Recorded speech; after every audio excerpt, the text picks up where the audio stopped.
नमस्कार व्यूअर्स, मैं हूं अमीश देवगन। बंगाल की जो तस्वीर मैंने देखी, यकीन मानिए मेरी आत्मा कांप गई, क्योंकि क्रूरता की सारी हदें तोड़ दी गई हैं।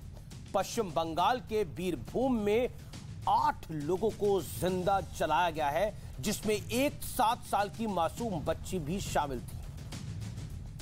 तस्वीर इतनी भयानक है कि हम उसे आपको दिखा भी नहीं सकते। मैं कहता हूं कि यह तालिबानी हत्या है और सवाल उठाता हूं कि आखिर मां मानुष और माटी वाली सियासत का दावा करने वाली ममता बनर्जी के राज में यह तालिबानी सोच कौन भर रहा है। और तो और घटना वाली जगह पर जब बीजेपी का दल पहुंचा तो उसे भी रोकने का प्रयास हुआ। और यह कोई एकलौती घटना नहीं है। आरोप है कि बंगाल के कुछ इलाकों से डर के मारे लोगों का पलायन भी शुरू हो गया है। विधानसभा चुनाव के बाद वहां खुलेआम हिंसा का खेल खेला गया और वो पूरे देश ने देखा, आपने भी देखा होगा। लेकिन एक बड़ा सवाल और है कि हाथरस और लखीमपुर को लेकर छाती पीटने वाला गैंग कहां गायब हो गया है। मोमबत्ती ब्रिगेड की, सेकुलर ब्रिगेड की बोलती क्यों बंद हो गई है? क्या बंगाल में हुई हिंसा इन्हें हिंसा ही नहीं लगती? आज ये तमाम सवाल उठेंगे और इसी पर होगी देश की सबसे बड़ी बहस। क्या बंगाल का तालिबानीकरण हो रहा है?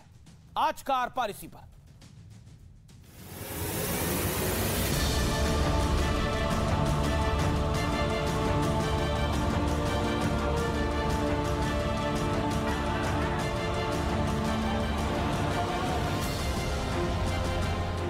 तस्वीर ऐसी भयानक कि देखने वाले की रूह कांप जाए। हत्या इतनी क्रूर कि शव देखने वालों की भी चीख निकल जाए। पश्चिम बंगाल के बीरभूम जिले में 8 लोगों को जिंदा जला दिया गया। तस्वीर इतनी दिल दहलाने वाली है कि हम इसे पूरी तरह दिखा तक नहीं सकते। ममता राज में हिंसा का जो तांडव हो रहा है, उससे कानून व्यवस्था पर सवाल खड़ा हो गया है। बंगाल की महान धरती पर ऐसा जघन्य पाप करने वालों को जरूर सजा दिलवाएगी। मैं बंगाल के लोगों से भी आग्रह करूंगा कि ऐसी वारदात को अंजाम देने वालों को, ऐसे अपराधियों का हौसला बढ़ाने वालों को कभी माफ न करें। थाने हाचलेও চলে যাচ্ছে কোর্টে, কাশলেও চলে যাচ্ছে কোর্টে। গন্ডায় গন্ডায় उत्तरप्रदेश, बिहार, राजस्थान, मध्य प्रदेश, उत्तर प्रदेशে হয়, गुजराटे হয়। तो ममता बनर्जी को यह घटना छींकने जैसी लग रही है। हालांकि कल के हालात देखने खुद बीरभूम जिले के रामपुर हाट जा रही हैं। ব্লিচিং ফিনাইল দিয়ে নিজের মুখটা পরিষ্কার করুন। উনি কালকে আসছেন যাতে এনআইএ সিবিআই হলে তথ্য প্রমাণ লোপাট হবে। लेकिन सवाल सिर्फ एक घटना का नहीं है। आरोप है कि डर और दहशत के चलते कई इलाकों से लोगों का पलायन हुआ और चुनाव के बाद हिंसा का जो नंगा नाच हुआ वो भी सबने देखा। सवाल है कि क्या बंगाल में तालिबानी सोच पहुंच चुकी है? इसी पर होगी देश की सबसे बड़ी बहस। और अब बंगाल में हुई जो तालिबानी क्रूरता है उसका विश्लेषण आज तस्वीरों के जरिए देखिए। मैं आपको पहली तस्वीर दिखाता हूं। ये पहली तस्वीर मुझे आपको ब्लर करके दिखानी पड़ रही है। 8 लोगों को जिंदा जलाया गया है, जिंदा। तस्वीर इतनी भयानक है कि इसे मैं आपको दिखा भी नहीं सकता। 8 लोगों को जिंदा जलाया गया है और मेरी जानकारी के मुताबिक, जो ग्राउंड जीरो से रिपोर्ट आई है उसके मुताबिक तड़पा तड़पा के मारा गया है। दूसरी तस्वीर अब मैं आपको दिखाता हूं। यह तस्वीर मैं थोड़ी आपको दिखा पाऊंगा। बुरी तरह से जला हुआ घर है। घर की हालात देखकर आप लोगों के हालात का अंदाजा लगा सकते हैं कि किस कदर जलाया गया होगा। यानी 8 लोगों को जिंदा जलाया गया है। तस्वीरें अवेलेबल है जिसके अंदर दिखता है कि स्कल जो है, स्केलेटन जो है, जो हड्डियों का ढांचा होता है, वो कैसा दिख रहा है। जो धड़ होता है, सर होता है, उसका स्कल, उसका ढांचा हड्डियों का किस तरह से दिख रहा है। घर ऐसे जलाए गए हैं तो शरीरों का क्या हुआ होगा, इंसानों का क्या होगा। यह हैवानियत भी नहीं है। मतलब 8 लोगों को जिंदा जला दिया जाए, जिंदा। और वहां के लोकल कहते हैं कि अगर पुलिस आती तो सब कुछ रुक जाता, लेकिन पुलिस नहीं आई और सिर्फ इतना ही नहीं, तड़पा तड़पा के मारा गया। यानी कोई देखना चाहता था ये लोग कैसे मरते हैं, वो कौन देखना चाहता था। और हमेशा की तरह एसआईटी बनाई दी जाएगी। याद करिए चुनावों के बाद किस तरह की हिंसा हुई थी। एक बीजेपी के कार्यकर्ता की दादी के साथ रेप किया गया था। और फिर ये लोग कहते हैं कि देखिए शोर मत मचाइए, इससे दर्द कम नहीं होता है। लेकिन बार बार दर्द देने से क्या दर्द कम हो जाता है, यह सवाल पूछना चाहिए। मेरे साथ आज इस विषय पर बात करने के लिए सुधांशु त्रिवेदी, रिजवान अहमद, तौसीफ खान, तस्लीम नमानी और शादाब चौहान हैं। यह सामान्य हादसा है ही नहीं। आजाद भारत के अंदर ऐसे हादसे बहुत कम हमने देखे हैं, लेकिन हुआ है। मेरे साथ हमारी संवाददाता इस समय अंशिका सिंह जुड़ रही हैं। मैं सीधा उनसे उनका रुख करता हूं। अंशिका, मैं सीधा आपका रुख करता हूं और आपके पास आता हूं। क्या आप कहना चाहती है, आप क्या कहना चाहती हैं? इस समय रिपोर्ट क्या है? बर्बरता की जो तस्वीर है उसे शब्दों में पिरो नहीं सकूंगी आपके लिए अमीश जी। और जो तस्वीरें वहां से आप जो जिस पर कई फिल्टर लगाकर ब्लर कर कर उसको दिखा रहे हैं, वो हमने वहां से तस्वीरें देखी है। जब दमकल के कर्मी वहां अंदर घुसे तो बच्चे और मां के शव एक दूसरे में ऐसे लिपटे हुए थे कि उन्हें कैसे वहां से निकालें, इस पर जो है वो सवाल खड़ा हो गया। और साथ ही साथ आरोप ये भी लगे कि आग लगी थी लेकिन दमकल को वहां पहुंचने नहीं दिया गया। हालांकि ये आरोप है और पुलिस जो है वो जांच कर रही है, एक्शन हालांकि लिया गया है, लेकिन इसको लेकर राजनीति जिस तरह से शुरू हुई है वो जो है वो उसको आप देखिए उस पर सवाल उठता है कि घटना होते ही जिला अध्यक्ष जो है तृणमूल के वो कह देते हैं कि संभव है कि शॉर्ट सर्किट से आग लगी हो। हाँ, मतलब निर्णय पे पहुंच गए कि शॉर्ट सर्किट हो गया होगा। बोल देंगे अंदर कपड़े प्रेस कर रहे थे, शॉर्ट सर्किट हो गया, जल गए लोग। लेकिन मैं आपसे ये जानना चाह रहा हूं, मैं आपसे ये जानना चाह रहा हूं अंशिका, कितने छोटे बच्चे थे, कितनी औरतें थी, ये बताइए। मरने वालों में इनसाइड स्टोरी क्या है? और मरने वालों में सिर्फ एक पुरुष और बाकी सारी महिलाएं। एक 2 बच्चे जिनकी उम्र 5 से 10 के बीच में, एक की मौत हो चुकी है। एक बच्चा 11 साल का और एक 20 साल की किशोरी, दोनों अपनी जान के लिए अस्पताल में जूझ रहे हैं। और डॉक्टरों का ये कहना है कि बचा पाना बहुत ही मुश्किल है, क्योंकि बर्न जो है वो करीब 70-80% से ज्यादा है। तो एक एक सवाल मैं आपसे ऑन एयर पूछता हूं, नहीं तो मैं आपको कॉल करके ये सवाल पूछता, लेकिन मैं अपने व्यूअर्स के लिए आज ये सवाल पूछता हूं। अपने रिपोर्टिंग करियर में आपने इस तरह की घटना देखी है, पहले कभी रिपोर्ट करी है? मैं ये जानना चाहता हूं आपसे, जो हुआ है। देखिए, बहुत ही विभत्स घटना है, लेकिन पश्चिम बंगाल में इतिहास रहा है। अभी 1 साल भी नहीं बीते हैं चुनाव बाद, हिंसा की जो तस्वीरें थी वो भी रूह कपा देने वाली थी। और एक से बढ़कर एक घटनाएं पश्चिम बंगाल में, इसी बीरभूम में जब भी कोई घटना ऐसी होती है तो लगातार उसका रिपरकेशन ऐसा ही देखने को मिलता है। लेकिन जो तस्वीरें कल देखने को मिली हैं, रात भर मैं सो नहीं सकी, क्योंकि मेरे सामने जब तस्वीरें आई तो कोई ब्लर नहीं था, कोई फिल्टर नहीं था, और उसको ऑफिस को बढ़ा पाने में मेरे हाथ कांप रहे थे अमीश जी। निश्चित तौर पर जब पहले भी ये तस्वीरें देखी और अपने ऑफिशियल ग्रुप के अंदर इन तस्वीरों को बढ़ाया, तो मुझे पहले एक नोट लिखना पड़ा कि ये तस्वीरें इतनी खतरनाक है कि इसको देखकर आपका दिल वाकई पसीज सकता है। इसलिए कमजोर दिल वाले इस तस्वीर को ना देखें। इतनी भयानक तस्वीरें हैं, ये विजुअल्स इतने भयानक हैं, अगर आप इनको अनफिल्टर ब्लड नहीं देखेंगे तो रूह कांप जाएगी आपकी। जो तस्वीर मैंने देखी है वो तस्वीर इतनी खतरनाक थी कि रूह कांप जाएगी। जिंदा शरीर जला दिए गए हैं बंगाल के अंदर। और यह तालिबानीकरण की इनसाइड स्टोरी है। वहां से लोग पलायन कर रहे हैं डरकर कि अब हमें भी कहीं जिंदा ना जला दिया जाए। हमने चुनावों के बाद बंगाल के अंदर हिंसा का नंगा नाच देखा था।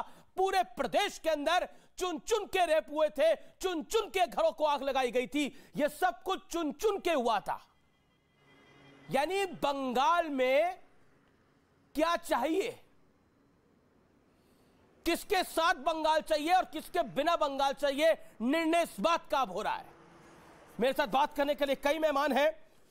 सुधांशु त्रिवेदी, रिजवान अहमद, तौसीफ खान, आशिका, आप ग्राउंड जीरो पे डटी रहिए। तौसीफ खान, मैं रुख आपका करता हूं, सवाल आपसे है मेरा बड़ा। तौसीफ खान को दिखाइए इस समय। तौसीफ खान,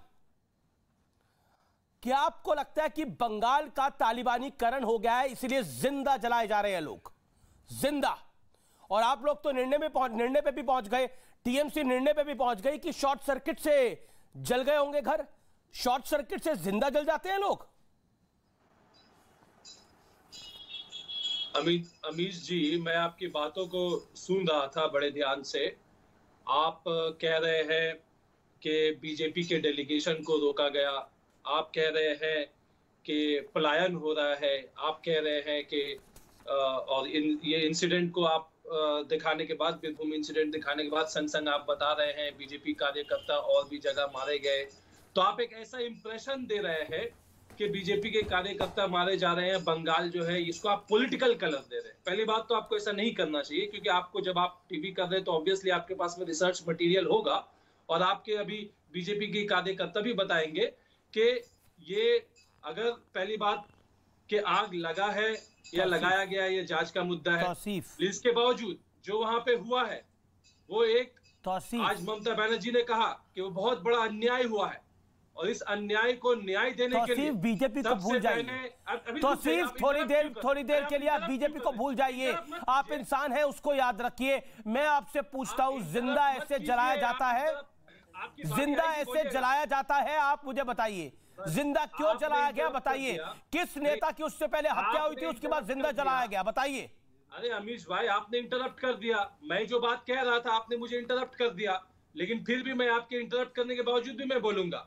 ममता बनर्जी ने कहा कि बीरभूम में अन्याय हुआ है, बहुत बड़ा अन्याय हुआ है, उसकी कड़ी निंदा करते हैं और न्याय देने के लिए जो लोकल ऑफिसर इंचार्ज है, एसडीपीओ है, उनको निलंबित कर दिया गया, एसआईटी का गठन किया गया, स्टेट के जो सबसे सीनियर पुलिस ऑफिसर है उनकी अगुवाई में एसआईटी की टीम वहां पहुंच चुकी, इन्वेस्टिगेशन हुआ, लेकिन लगभग 20 लोगों को गिरफ्तार किया गया है। लेकिन तौसीफ, ममता बनर्जी ने तो ये भी बोला यहाँ पर कोई छींक भी लेता है तो बड़ा विषय बन जाता है।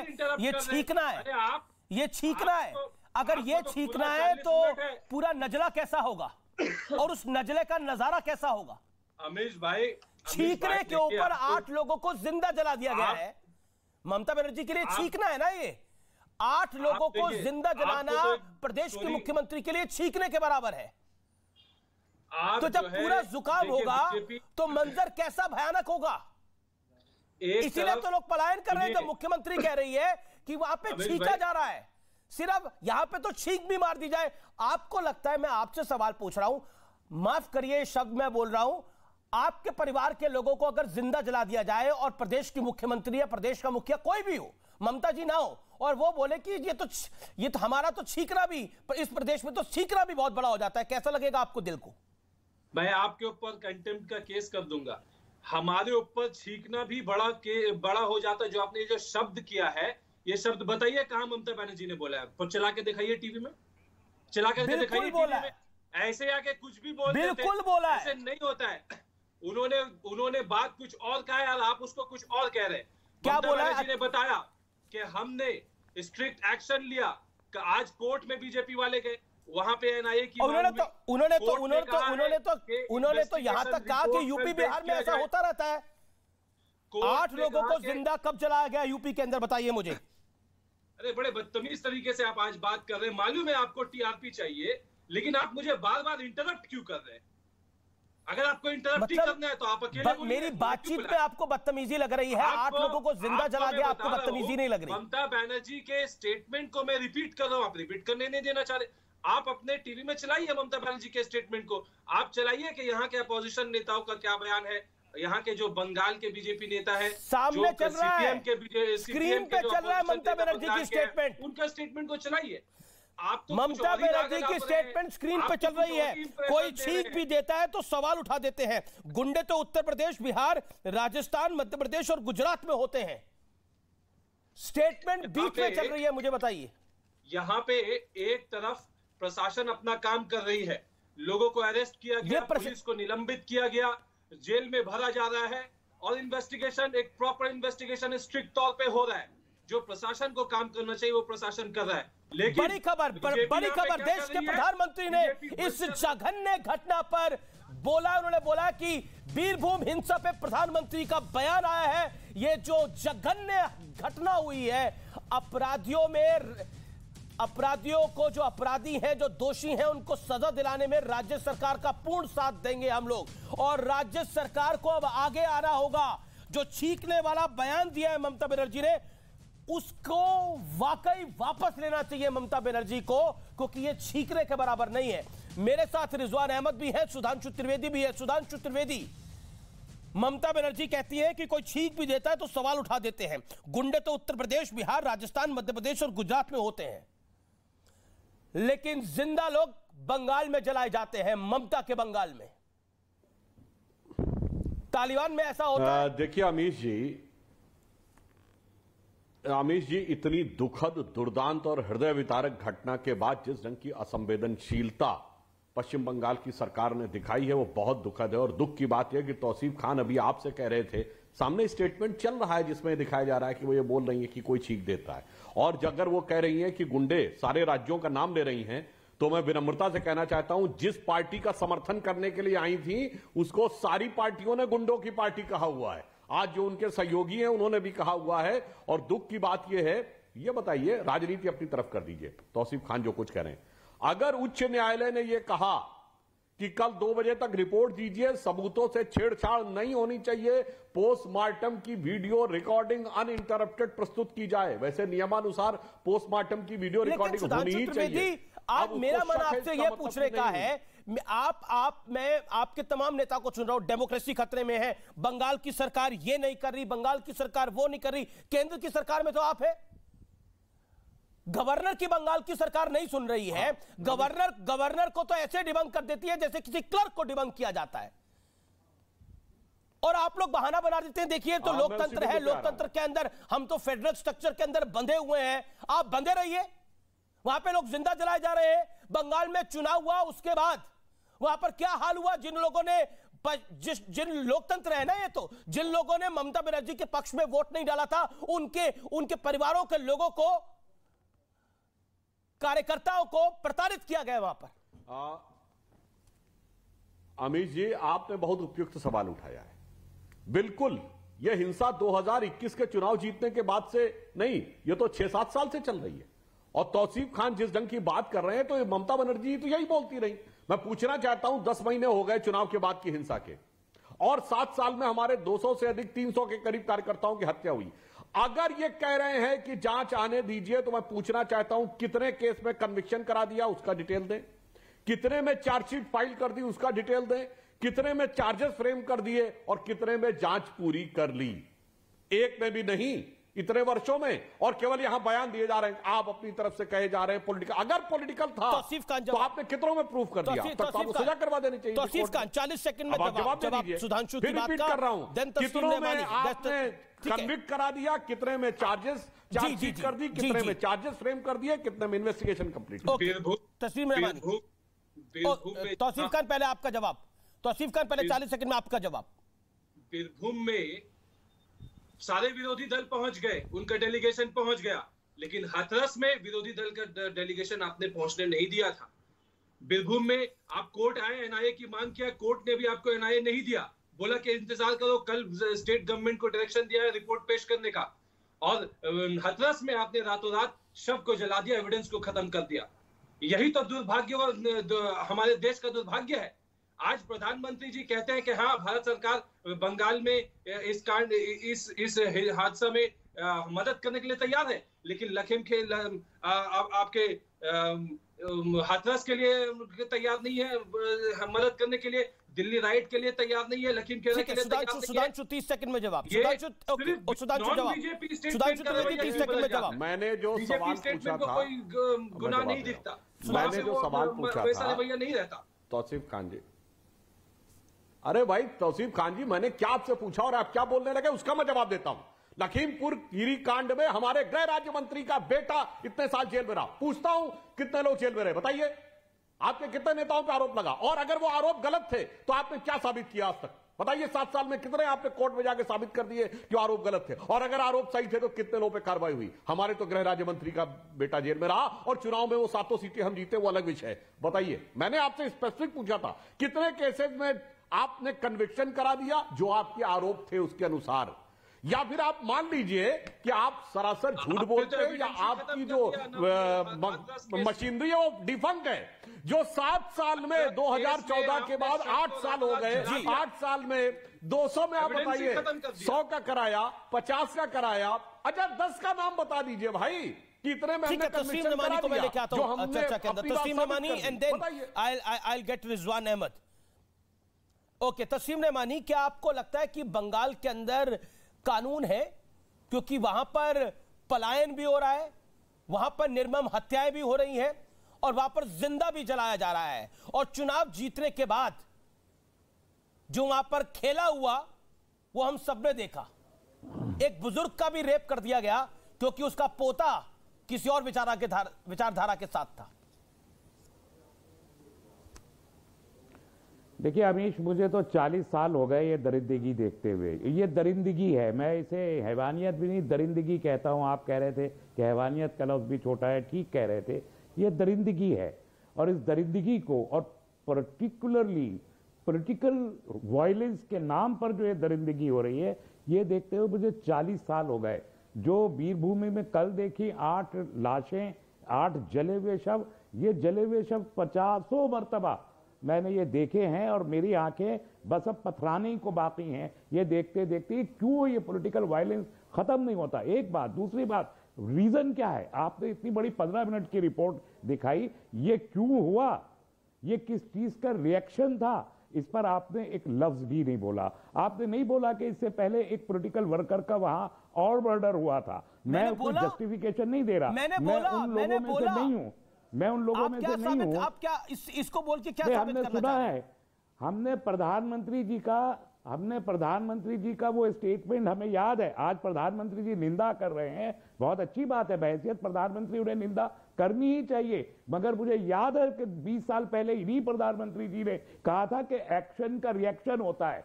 गोधरा के मौके पे 58 कार सेवकों की निर्मम हत्या हुई थी, उसके बाद वहां मारे गए। तब प्रधानमंत्री ने कहा था, इन्हीं प्रधानमंत्री ने 20 साल पहले कहा था एक्शन का रिएक्शन होता है। तो अगर इस मुल्क में राजनेता, मैंने खुद उनसे सवाल पूछा था, राजनेता अगर किसी भी निर्मम हत्या को एक्शन का रिएक्शन कहेंगे, मतलब आप ये कह रहे हैं कि वहां पर मुसलमान नेता की जो हत्या हुई वो एक्शन था, और रिएक्शन के अंदर 8 लोगों को तड़पा के जिंदा जला देना ये रिएक्शन था उसका।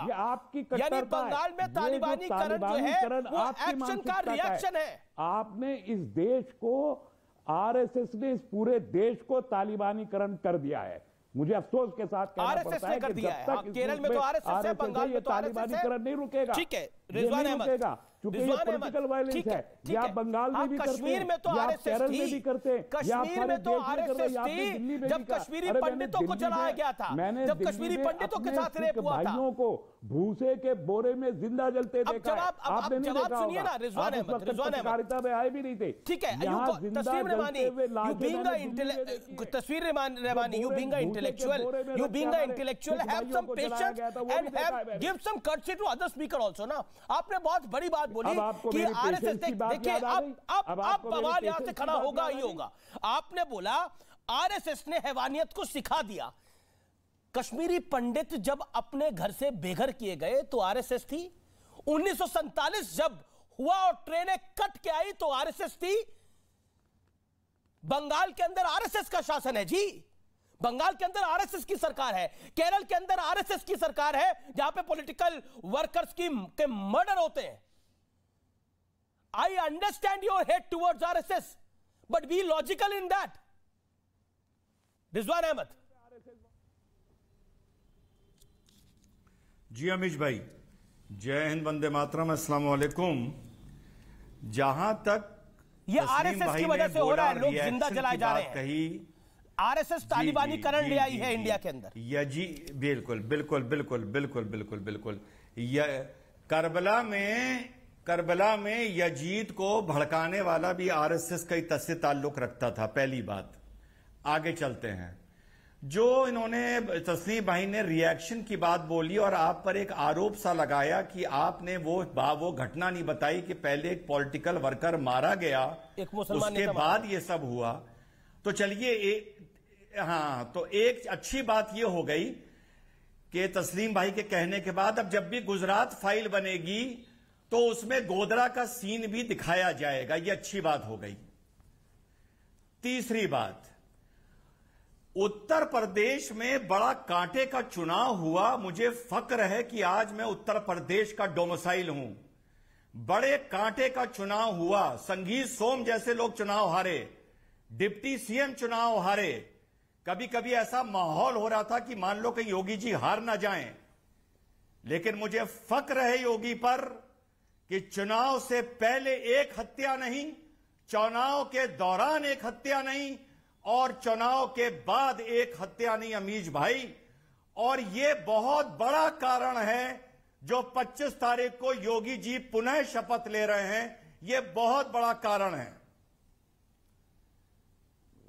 तीसरी बात, जितनी मैंने कोलकाता की हिंसा देखी है उतनी बताऊंगा। बहुत अफसोस की बात है, आपको कोई ओहदा मिल जाएगा, यकीनन वो अच्छी बात है, मिल जाना चाहिए, आपको भी किसी पोजीशन पे होना चाहिए, लेकिन ईमान मत निकलिए कि चुनाव से पहले भी कोई हत्या नहीं हुई, ऐसा तो ना कहिए। जो सच्चाई है उसको तो मानिए, उसको तो मानिए। आप रहिए पागलों की तरह, कोई बात नहीं, लेकिन जो सच्चाइयां, जो फैक्ट सारी दुनिया जानती है, उस पर तो आंखें बंद मत कीजिए। रिजवान अहमद जवाब, उस पर भी आप आंखें बंद कर लेंगे।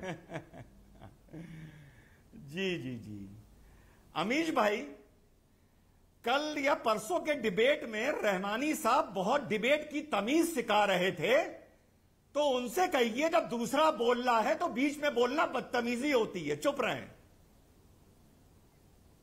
अब आगे चलते हैं। आप अपनी जबान पे काबू रखिएगा, और अगर आप जबान पे काबू नहीं रखेंगे तो मैं उठ के चला जाऊंगा। मैं वो बर्दाश्त नहीं करूंगा जो लहजा इंसाफ का है, मैं उस लहजे को बर्दाश्त नहीं करता हूं, मैं उठ के चला जाऊंगा। अमीश देवगन, आप अभी सुन लीजिए, मैं आपसे कह रहा हूं, बड़े बदतमीज, मैं वो लहजे बर्दाश्त नहीं करता, लहजे में आपके पैनल पे आपके पैनलिस्ट बोलते। ठीक है रहमानी, मिस्टर रहमानी, अमीश देवगन, अगर इन साहब ने बदतमीजी की, मैं आपका प्रोग्राम छोड़ के चला जाऊंगा। आप अपनी टर्न पे बोलिए, आप भी रिजवान अपनी टर्न पे बोलिए, और आप भी अपनी टर्न पे बोलिए। रिजवान की बारी है, let him make his point. Rizwan Ahmed, आप अपनी बात को रखिए। लहजे पे काबू रहे, मैं बता रहा हूँ आपको। बड़े बदतमीज हो, चुप रहो। मैं आपकी डिबेट में आऊंगा आपके चैनल पे। बड़े बदतमीज हो, चुप रहो। देखिए, बहुत बदतमीज हो, चुप रहो, चुप रहो। मैं नहीं बोला था। बात है, रिजवान लोगों से बात करवाइए। इस किस्म के गधों के साथ, पागल खाने से उठे हुए लोगों के साथ मैं बैठ नहीं सकता। खुदा हाफिज। बहुत बदतमीज हो, बहुत बदतमीज हो। देखिए रिजवान, आप अपनी बात को रखिए, मेरा निवेदन है कि अपनी अपनी बात को रखी जाए, अपनी अपनी टर्न पे। रिजवान अहमद, आप अपनी बात को रखिए। जी तीसरी बात, रहमानी साहब, आप भी बने रहिए, मेरा निवेदन है आपसे, आप अपनी बात को रखिए, ये अपनी बात को रखिए। बोलिए आप पहले, रिजवान अहमद।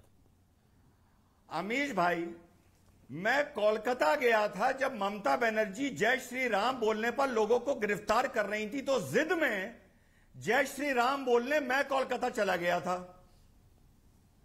जी, अरे आप कोलकाता में, बंगाल में इधर उधर की बात ना करिए, आप सिर्फ पार्क सर्कस चले जाइए। पार्क सर्कस जी, मुस्लिम बहुल इलाका है, अपनी आंख से देख के आया हूं, आंख से। पूरे कोलकाता में डबल हेलमेट पहनी जाती है और 2 के बजाय 3 आदमी नहीं बैठ सकते। लेकिन पाक सर्कस जो मुस्लिम बहुल इलाका है, जी वहां किसी दरोगा की औकात नहीं है कि किसी को रोक ले कि वो हेलमेट नहीं पहने हैं या वो ट्रिपल राइड कर रहा है। ये कोलकाता की बात बता रहा हूं मैं आपको। तीसरी और आखिरी बार वो बात आपने भी उठाई थी अमीश भाई। सुधांशु भाई भाजपा का फौलाद का जो जिगर है, वो सिर्फ हमने सुधांशु भाई 370 में देखा, ना हमने शाहीन बाग और सीए में देखा और ना हमने वेस्ट बंगाल में देखा। सुधांशु भाई बुरा ना मानिएगा, ऐसा लगता है कि वेस्ट बंगाल की हिंसा से आप लोगों का कोई फायदा होता है, वरना ये चीज अब तक रुक जानी चाहिए थी। ये रुक जानी चाहिए थी। ये बड़ा महत्वपूर्ण पॉइंट बोला शादाब चौहान। बोलिए, क्या आपको लगता है ये जो घटनाक्रम हुआ है ये वाकई तालिबानीकरण है बंगाल के अंदर? अमेश जी, किसी भी मानव की जो किसी भी तरह की चीजों में इन्वॉल्व नहीं है, मासूम लोगों की हत्या को हम हमेशा कंडम करते हैं।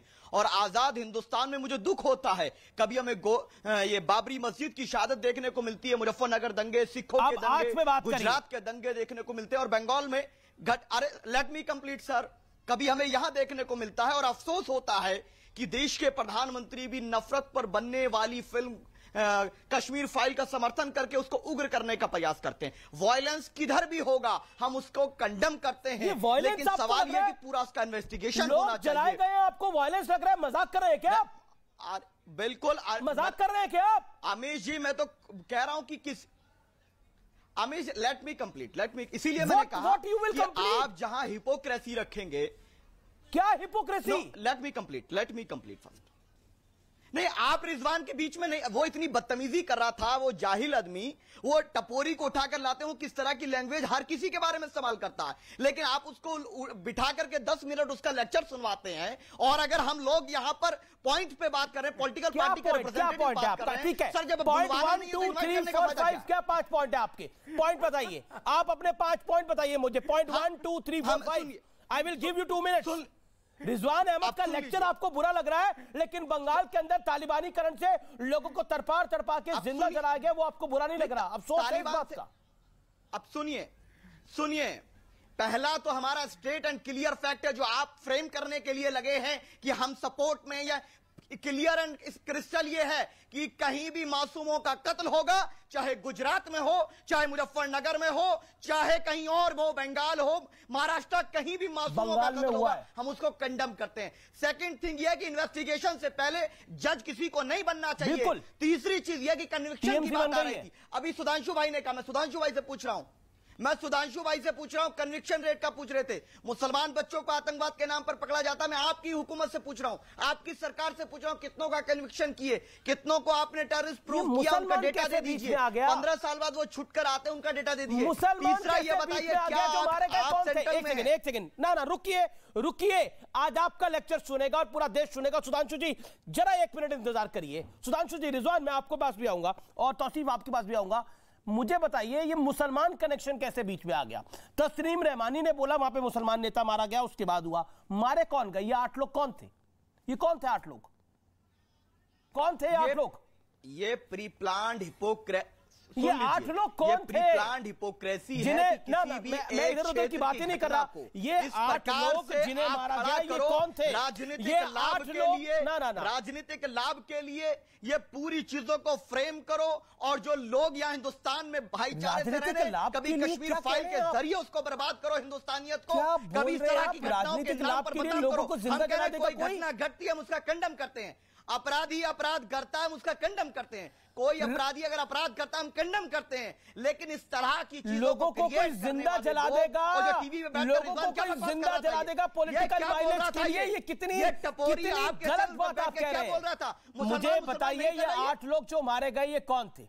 ये 8 लोग जो मारे गए ये कौन थे? ये कौन थे? ये हिंदुस्तानी थे, ठीक उसकी तरह जब कौन थे, गुजरात कौन का थे, MP, नाम बोलिए। मौजूदा MP के घर को जलाया मारे गया गए, था। कौन थे? ये गुजरात लड़ाई में किन के लिए लड़ रहा हूं? ये लड़ाई में किन के लिए लड़ रहा हूं बताइए ना। वो 8 लोग जिनको आप कह रहे हैं, जो आप कह रहे हैं कि कौन थे, मैं जानना चाह रहा हूं आपसे। उस घटना का समर्थन कोई किया? कौन थे आप लोग? कोई समर्थन किया? किसी ने समर्थन नहीं किया। ये 8 लोग और कौन ना करना थे? चाहिए किसी को, क्योंकि मानवता के जो खिलाफ है उसके खिलाफ है। हमारे को कोई फर्क नहीं है। सुधांशु त्रिवेदी, ये 8 गलती लोग करती कौन है तो थे? उनको इस भी जवाब खंडन का मुझे करेंगे, जैसे इंतजार नरेंद्र रहेगा। मोदी को किया। ये 8 लोग कौन थे? देखिए, ये हिंदुस्तानी है। आप तो एनआरसी के जरिए निकलवाना चाहते हैं, लेकिन हम तो हिंदुस्तानी तो क्यों मुसलमान कर रहे थे? तो क्यों मुसलमान कर रहे थे तुम? देखिए, मुसलमान का कौन बोला? आपने बोला भाई। ये क्या का सुधांशु भाई ने कहा, सुधांशु त्रिवेदी को बोलने दीजिए। मैंने कन्विक्शन के रिगार्डिंग सुधांशु भाई से सवाल एक सेकंड, रिजवान अहमद भी जवाब देना चाहते हैं। आप शांत बैठो, शांत बैठिए। सुधांशु जी, आपने देखा अमीश जी कि हमारे तीनों विरोधी प्रतिनिधि क्या बोले। तौसीफ खान जी चले गए लखीमपुर और हाथरस पे जवाब देने की बजाय, और तस्लीम रहमानी आरएसएस और तमीज और बदतमीजी पे चले गए, और शादाब चौहान कश्मीर चले गए। ये तक नहीं पता कि यहां पीड़ित लोग खुद मुस्लिम हैं और बस हिंदू मुस्लिम के ऊपर आ गए। ये साफ दर्शाता है कि इनको इस विषय की कोई ना जानकारी है, ना इसको विषय को लेकर कोई संवेदना है। इनको केवल आकर इसके ऊपर थोथी और भोंडी राजनीति करनी है। यह बहुत दुखद बात है। अगर आप ये बात कहना चाहते हैं, कन्विक्शन रेट की बात छोड़िए, शादाब चौहान साहब जो कन्विक्टेड है उनको मानते हो क्या? अफजल हम शर्मिंदा है, तेरे कातिल जिंदा है। सुप्रीम कोर्ट के द्वारा डेथ सेंटेंस और उसके जजमेंट में लिखा है rare of the rarest crime. Yakub Memon judicial killing हो गई, बुरहान वानी हेडमास्टर का बेटा हो गया, पत्थरबाज वाले वो तो भटके हुए नौजवान हो गए, इशरत जहां बेटी हो गई, जाकिर नायक शांति का मसीहा हो गया। फिर कहते हो मुसलमानों के लिए किया जा रहा है। आतंकवाद का तो मजहब नहीं होता ना शादाब चौहान, तो कश्मीरी फाइल्स में आतंकवादी का मजहब क्यों दिख रहा भाई? और उससे अपने को जोड़ ही नहीं रहे, उसको ओढ़ रहे अपने ऊपर। इसलिए आप अपनी पहले स्थिति साफ कर लीजिए। और जहां तक मुसलमानों के खिलाफ कार्रवाई का रोना है ना, ये आज का नहीं है शादाब चौहान। इन्हें कश्मीर फाइल के अंदर आतंकवादी के साथ खड़ा होना है, रियल लाइफ के अंदर भी आतंकवादी के साथ खड़ा होना है। जाएंगे, आरएसएस पे जाएंगे, हाथरस पे जाएंगे, मगर बीरभूम बंगाल के ऊपर जवाब नहीं देंगे। ठीक है, जवाब परिवार का ठीक है, जवाब नहीं बता पाए। शादाब चौहान 40 सेकंड आपके जवाब दीजिए, then I will go to Rizwan Ahmed. और सीरियस नोट जवाब दीजिएगा। सुधांशु भाई, अफजल गुरु हाँ, सुधांशु भाई बताइए, किसने कहा अफजल गुरु को शर्मिंदा है? किसने अजमल कसाब का समर्थन किया? लेकिन सावरकर का समर्थन करने वाले हैं। गोडसे का मंदिर उत्तर प्रदेश में है, बाबा का बिल्डोजर गोडसे के मंदिर पे नहीं चलता। और आप आतंकवाद की आरोपी आज पार्लियामेंट में बैठी है, गांधी का अपमान करती है आप ही के बराबर में। बताइए, क्या आपके अंदर हिम्मत है उसके खिलाफ एक शब्द बोलेंगे? सुधांशु जी, आप तो नहीं मानते गोडसे को, लेकिन आपकी एमपी मानती है। आपके प्रदेश में जहां सरकार है वहां उसका मंदिर है। क्या बताइए, सावरकर को गद्दार आप कहेंगे? हमने कभी किसी आतंकवादी का न समर्थन किया न करेंगे, लेकिन ये जहीं भी घटना होगी, गुजरात के अंदर जो नरसंहार हुआ, मौजूदा एमपी को जलाया गया उसके घर को, उसका कंडेम आप करेंगे? नहीं करेंगे। हाथरस की बेटी की इज्जत लूटने वाले और डीएम ने क्या क्या कहा महिलाओं को, पत्रकारों को क्या कहा उस डीएम ने, उसके बारे में आप कुछ नहीं कहेंगे। और आप कह रहे हम सारी सीटें हाथरस पे कार्रवाई हुई ना। एक सेकंड रिजवान अहमद कुछ कहना चाहते हैं। गाड़ियां नहीं चलाई गई। ठीक है रिजवान, मैं सुधांशु आपको मौका दूंगा। रिजवान अहमद 40 सेकंड, शादाब चौहान को जवाब, देन तौसीफ खान एंड सुधांशु त्रिवेदी। अब अमीश भाई, मैं बोलूंगा तो फिर कोई बीच में कूद पड़ेगा। देखिए, मैं बिल्कुल चुप बैठता हूं उंगली उठा के। जी बोलिए, आप अपनी बात को रखिए। हाँ, एक तो आज मजे की बात यह हुई कि बेबी चौहान को यह बात ही नहीं पता कि 8 मरने वाले मुसलमान हैं। और आज अमीश हिंदू मुसलमान नहीं, मुसलमान बदतमीजी से बात करेगा, मैं छोड़ के चला जाऊंगा। ये टपोरी अगर बकवास करेगा ना अमीश भाई, मैं बहुत ज्यादा बोलना जानता हूं। ये टपोरी उठाएगी अगर कुछ भी बकवास करेगा तो मैं नहीं बैठ सकता। ये जोकरों की फौज, ये जोकरों का जोकर जो है, अगर ये बकवास करेगा टीवी पर बैठकर तो शादाब चौहान तो नहीं सुनेगा। तेरा इलाज जो सीधा तौर से करना जानते, पश्चिम उत्तर प्रदेश का हूं, मेरी भाषा जानता होगा तू। पश्चिम उत्तर प्रदेश तो गाली देंगे शादाब, गाजियाबाद बना देंगे हाथ में नहीं। पश्चिम की भाषा यही है। पश्चिम की भाषा क्या प्यार है? से बात करोगे, प्रेम से बात करेंगे। ना पश्चिम की भाषा क्या है? जो प्रेम से बात नहीं करता, ऐसी कौन सी बात आपको?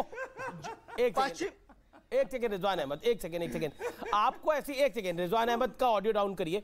आपको कौन सी बात इतनी बुरी लग गई शादाब चौहान जिसमें आप इतने आग बबूला हो गए? क्या उन्होंने तो ऐसा कुछ बोला ही नहीं। उन्होंने बोला कि आपकी बात को उनका जवाब दे रहे। किस वाक्य से आपको बुरा लगा वो वाक्य वो नहीं बोलेंगे, कौन से वाक्य पे?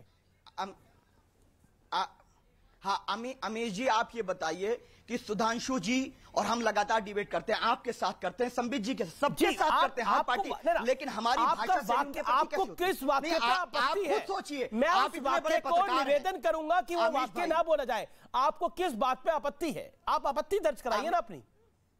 आई am there to help you. मैं बता रहा हूं अमीश भाई, बोलिए। हाँ, अगर मुझे अमीश देवगन जैसे बड़े पत्रकार को ये बताना पड़े कि उन्होंने क्या गलत बोला, ये मेरे लिए, मुझे लगता है कि ये अच्छा नहीं है। इतने बड़े पत्रकार जो हर चीज को ऑब्जर्व करता है, देश में जिसकी फॉलोइंग, उसको पता है कि उसके चैनल पर बैठकर किस तरह की घटिया बात हो रही है। ये अमीश देवगन साहब, आपकी जो आइडेंटिटी क्या घटिया बात, वो उन्होंने ये बोला कि उन्होंने जो मेरी जानकारी है, उन्होंने जो बोला, उन्होंने जो बात बोली, उन्होंने बोला कि उन्होंने बोला फैक्चुअली आपको पता नहीं था कि वो मुसलमान थे, आप हिंदू मुसलमान कर रहे थे। इसमें क्या आपत्ति वाली बात है? बताइए ना, इसमें आपत्ति क्या है? फैक्ट है ये तो। हाँ, उसको रिजवान ने बोला बेबी, उसने बोला कि बेबी चौहान, तो मैं अगर पलट के बोल देता, मैंने सुना नहीं था, भेज दे अपनी को, फिर बताऊंगा बेबी हो या बाप हूं मैं, फिर क्या बोल रहे हैं? क्या बोल रहे हैं? अब आप क्या बोल रहे हैं? क्या बोल रहे हैं? अपनी को भेज दे, मैं बताऊंगा मैं बेबी हूं या बाप हूं। क्या भाषा बोल रहे हो आप? गलत है ना? देखिए किस तरह की गंदी भाषा है ये। अपनी को तू भेज दे, मैं तुझे बताऊंगा, मतलब what kind of language is this?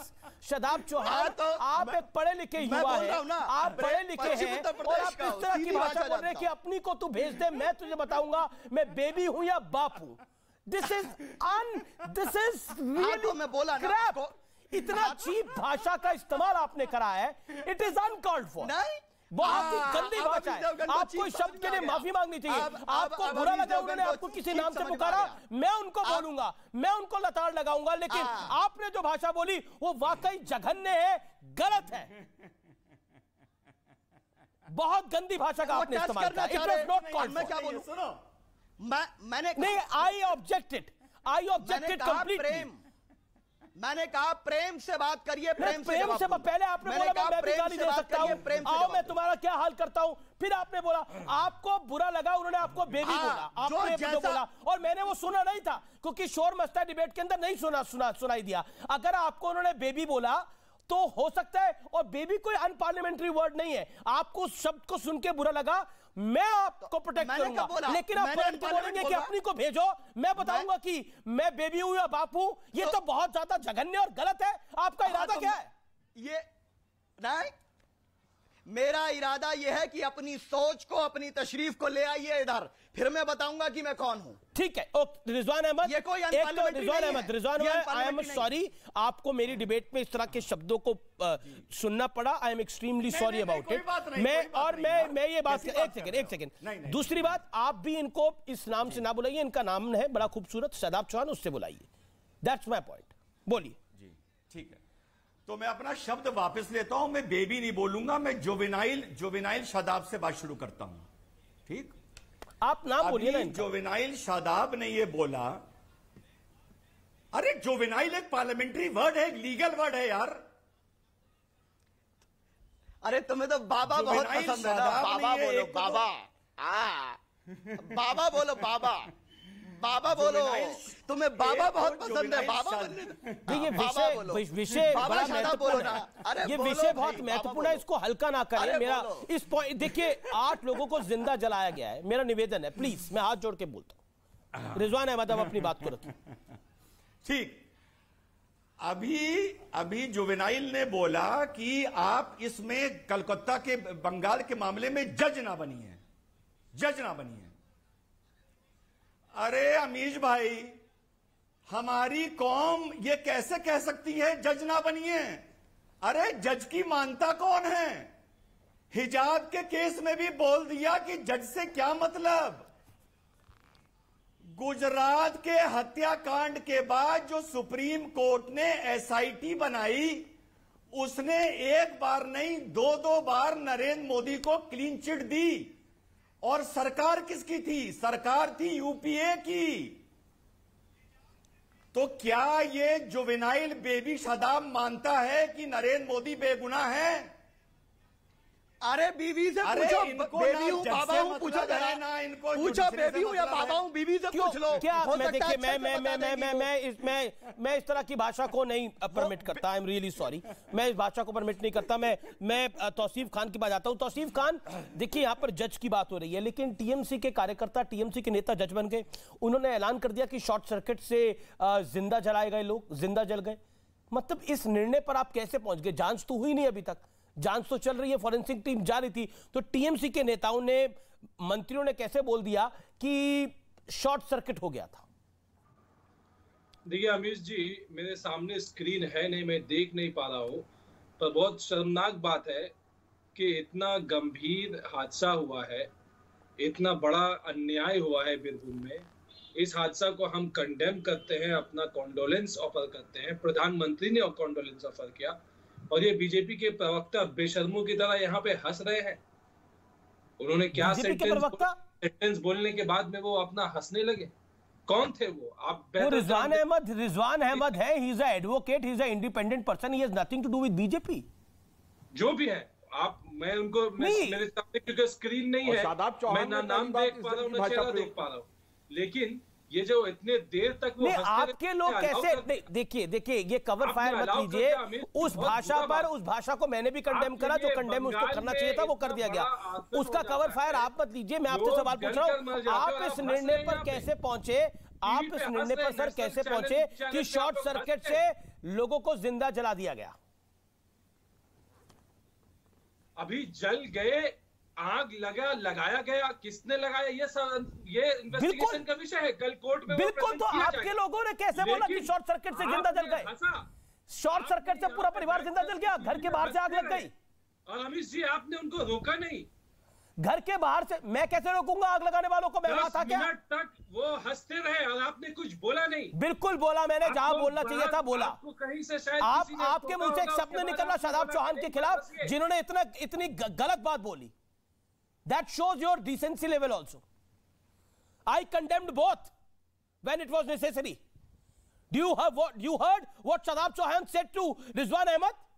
आपको कोई बोलता मैं तब भी कंडेम करता, रिजवान अहमद को कोई बोल रहा तब भी मैं उसको कंडेम करता। एक आपके बोला भेज दो अपनी वाली को, मैं बता दूंगा बाबा हूं कि बेबी हूं, दूसरे पैनलिस्ट बाप हूं कि बेबी हूं, ये शब्द बोले शदाब चौहान। बोलूंगा नहीं, ये जो है पैनलिस्ट जिन्होंने हंसना स्टार्ट कर दिया। ओके सुधांशु, ठीक है, लेट्स सुधांशु त्रिवेदी कमेंट। लेकिन आपको बताना पड़ेगा, आपको बार-बार बताना पड़ेगा कि कैसे आग से जलने के बाद आप लोगों के नेताओं ने ये बोल दिया टीएमसी के ये शॉर्ट सर्किट से हुआ है, यानी ये प्री प्लान था क्या? सुधांशु त्रिवेदी।